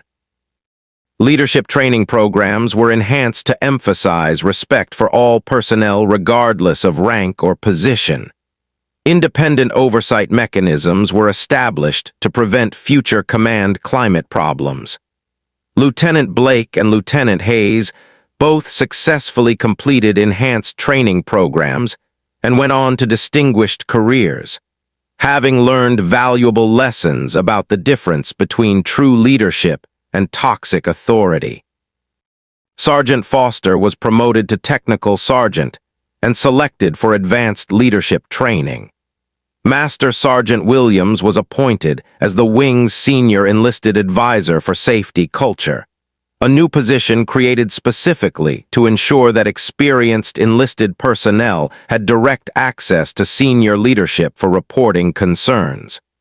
6 months after the investigation began, Diana stood in the same hangar where Captain Stone had challenged her to start the A-10.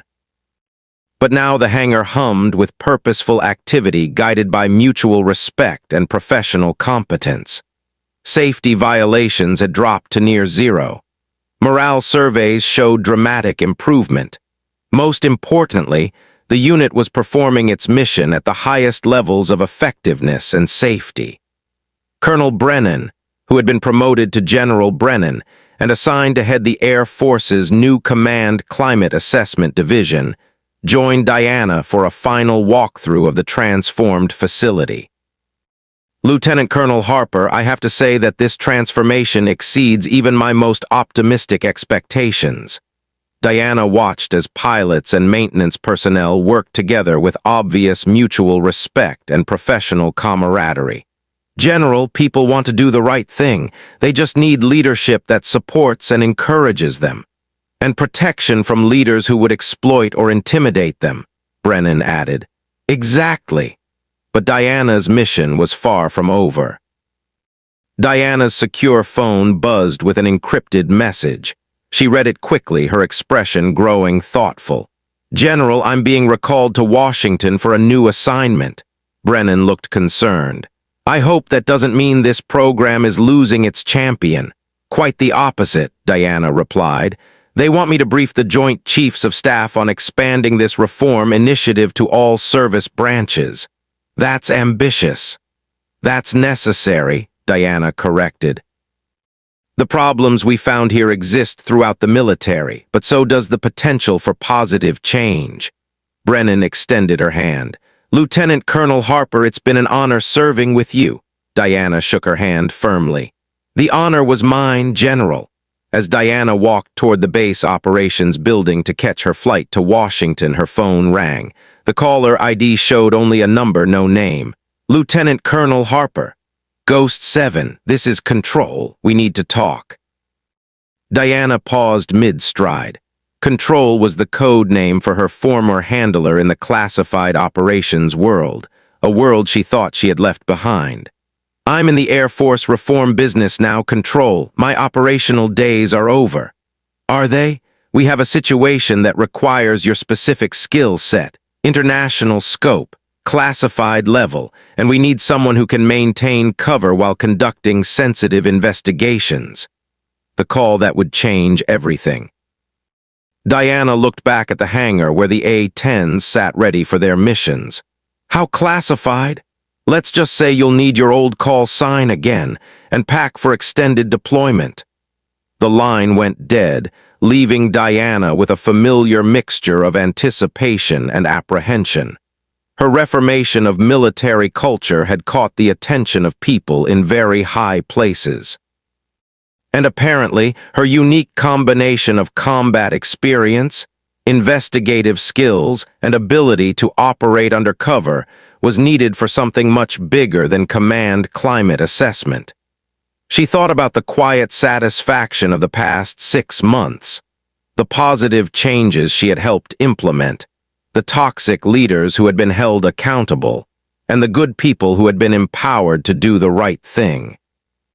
But she also thought about the larger mission that had always driven her, protecting those who couldn't protect themselves, ensuring that the military's values were more than empty rhetoric, serving something bigger than personal comfort or convenience.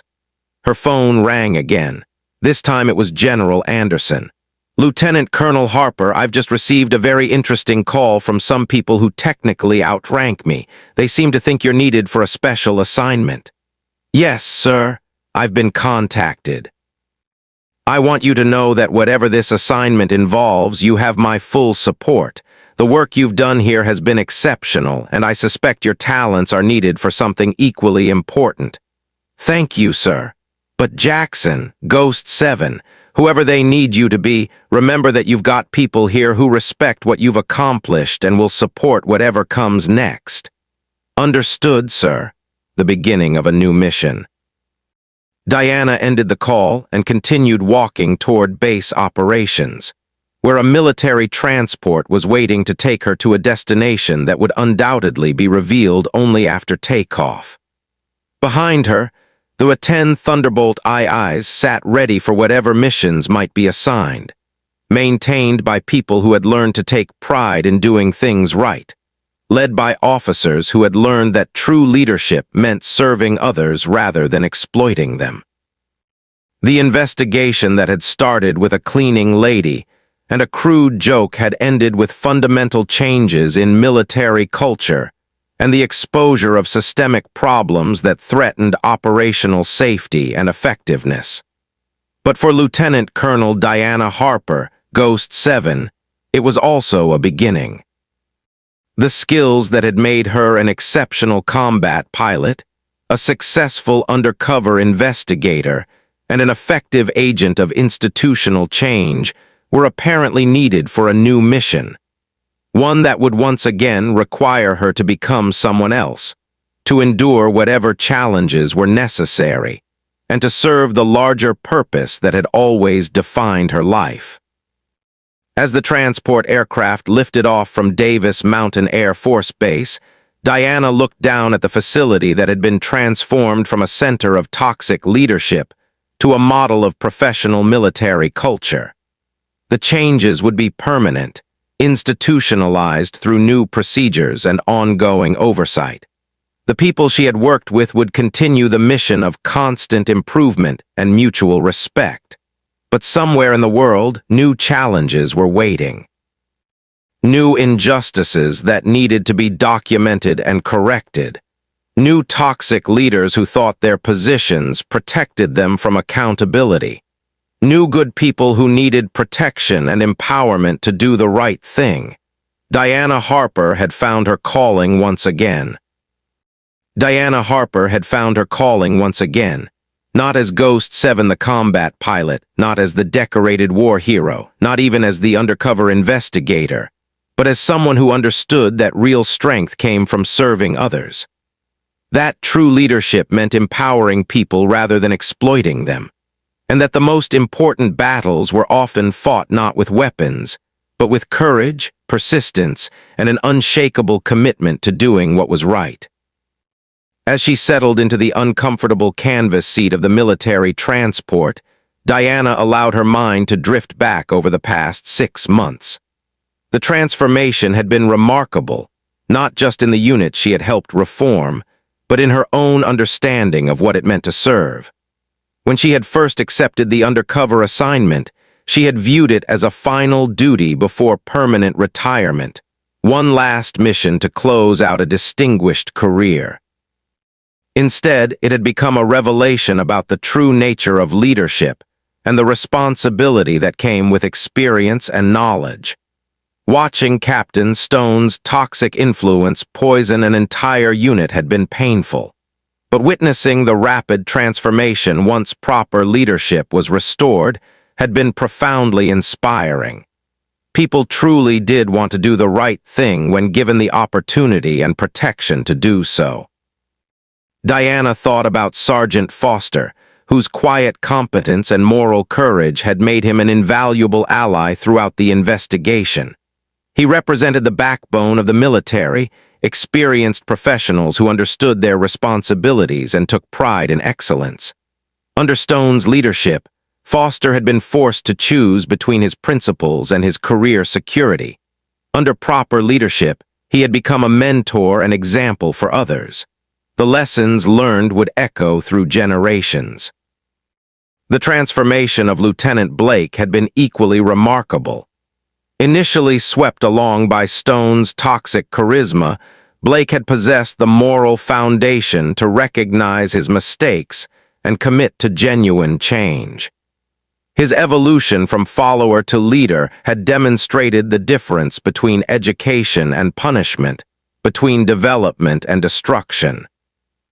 Diana suspected that Blake would go on to become exactly the kind of officer the Air Force needed, someone who had learned from failure and emerged stronger. Even Lieutenant Hayes, who had seemed most thoroughly corrupted by Stone's influence, had shown capacity for growth when given proper mentoring and clear expectations. The key had been patient instruction rather than harsh punishment, consistent standards rather than arbitrary rules, and most importantly, leaders who modeled the behavior they expected from others. Diana reflected on the hundreds of conversations she had overheard during her 3 months as a cleaning lady, personnel who had been afraid to speak up, who had compromised their standards under pressure, who had gradually accepted declining expectations as normal. The transformation had been swift once they understood that doing the right thing would be supported rather than punished.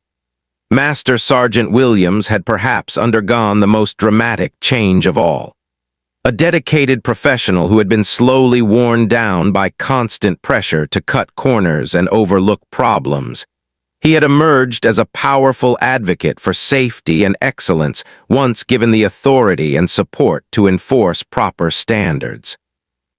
His promotion to senior enlisted advisor had sent a clear message throughout the wing that experience and integrity were valued over political maneuvering and expedient compliance.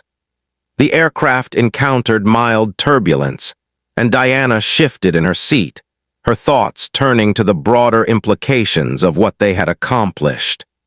The reform initiative had already spread to 17 bases, with more being added each month.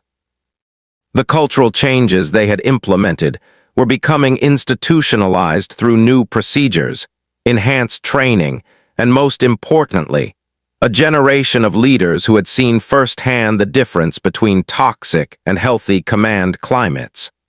A new chapter was beginning. General Brennan had been instrumental in ensuring that the reforms would outlast any individual leader or temporary policy shift. By embedding the changes into formal regulations and creating permanent oversight mechanisms, she had made it much more difficult for future Stone-style leaders to recreate toxic environments. The system was learning to protect itself from corruption. Diana considered the personal cost of her assignment. 3 months of enduring casual cruelty, dismissive treatment, and daily humiliation had taken an emotional toll that she was only beginning to acknowledge. There had been moments when maintaining her cover required her to accept treatment that violated every principle she had lived by as an officer and leader. But that temporary sacrifice had enabled permanent positive change for hundreds of people. The secure phone in her pocket buzzed with another encrypted message. Diana read it carefully, noting additional details about her new assignment. The scope was indeed international, involving military organizations from several allied nations. The problems they had identified in the U.S. Air Force apparently existed in military cultures worldwide, and there was growing recognition that reform efforts needed to be coordinated across national boundaries. Diana thought about the call from Control and what it might mean for her future.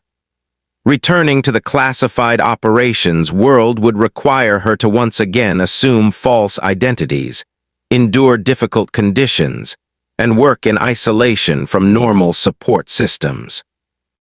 But it would also provide the opportunity to address injustice and corruption on a scale that could affect thousands of military personnel across multiple nations. She reflected on the evolution of her own identity over the course of her career, from young pilot eager to prove herself in combat, to experienced officer focused on mission accomplishment, to undercover investigator willing to sacrifice personal dignity for institutional reform. Each phase had required different skills and different sacrifices, but all had been united by the common thread of service to something larger than personal ambition. The aircraft's engines changed pitch as they began their descent toward an intermediate stop. Diana looked out the small window at the landscape below, thinking about the people who lived in those houses and worked in those buildings. Somewhere among them were future military recruits who would depend on the reforms she had helped implement to ensure they served in organizations that valued their contributions and protected their welfare.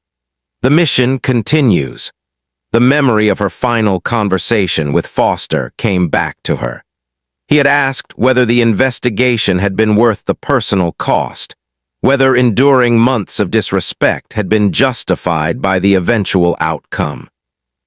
Diana had told him that individual sacrifice was meaningful only when it served a larger purpose, when it protected others or prevented greater harm.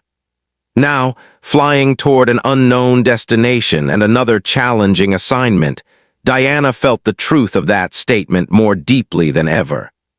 The military had given her everything: training, purpose, the opportunity to serve her country and protect others. The chance to give something back, to use her unique combination of skills and experience to prevent future injustices, was not just an opportunity, but an obligation.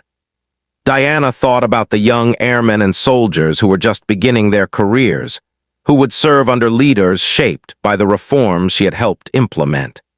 They would never know her name or understand the connection between their positive experiences and the sacrifices made by someone they would never meet. That anonymity was part of the mission, part of what made the service meaningful. The aircraft banked toward the east, carrying her toward whatever new mission awaited. Behind her, the 10 Thunderbolt IIs continued their vigilant watch, ready to respond to threats and protect those who needed protection.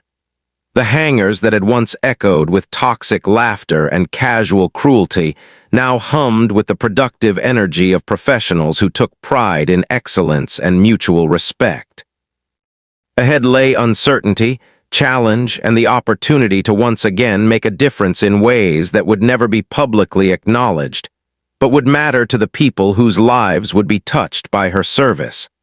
The transformation she had witnessed over the past 6 months had proven that change was possible, that toxic cultures could be reformed, and that individual actions could have far-reaching positive consequences. Ghost 7's legend would live on. Lieutenant Colonel Diana Harper closed her eyes and allowed herself to rest during the flight, knowing that whatever came next would require every ounce of skill, experience, and determination She had developed over a career dedicated to serving something bigger than herself.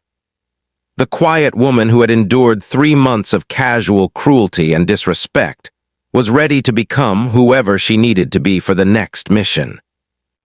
The engines of the transport aircraft hummed steadily as they carried her toward a new chapter in a life dedicated to justice, accountability, and the protection of those who served their country with honor.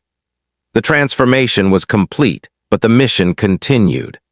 Up next, you've got 2 more incredible stories waiting on your screen. If this one hit you, tap to watch the next, and make sure you're subscribed with notifications on. Oh, and drop your city in the comments. I want to see where you're watching from.